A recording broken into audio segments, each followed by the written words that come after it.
Telugu season 8 తుది దశకు చేరుకుంది. మరో కొన్ని గంటల్లో ఈ రియాలిటీ షోకు ఎండ్ కార్డ్ పడనుంది. సెప్టెంబర్ 1న ప్రారంభమైన సీజన్ 8 నేడు ముగియనున్నది. గ్రాండ్ ఫినాలే నేపథ్యంలో జూబ్లీహిల్స్లోని అన్నపూర్ణ స్టూడియో వద్ద భారీ బందోబస్తును ఏర్పాటు చేసినట్లు పశ్చిమ మండల పోలీసులు తెలిపారు. దాదాపుగా 300 మంది పోలీసులతో బందోబస్తు ఏర్పాటు చేయనున్నారు. గతేడాది డిసెంబర్ 17న బిగ్ బాస్ 7 విజేతను ప్రకటించారు. విజేత పల్లవి ప్రశాంత్ అన్నపూర్ణ స్టూడియో నుండి బయటకు వచ్చాక అభిమానుల అత్యుత్సాహంతో పరిస్థితి అదుపు తప్పింది.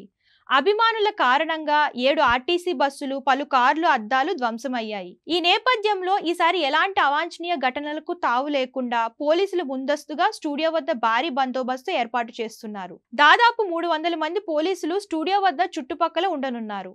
సీజన్ 8లో మొత్తం 22 మంది కంటెస్టెంట్లు పాల్గొన్నారు. మెయిన్ కంటెస్టెంట్లుగా 14 మంది, వైల్డ్ కార్డ్ ఎంట్రీతో 8 మంది షోలో పాల్గొన్నారు.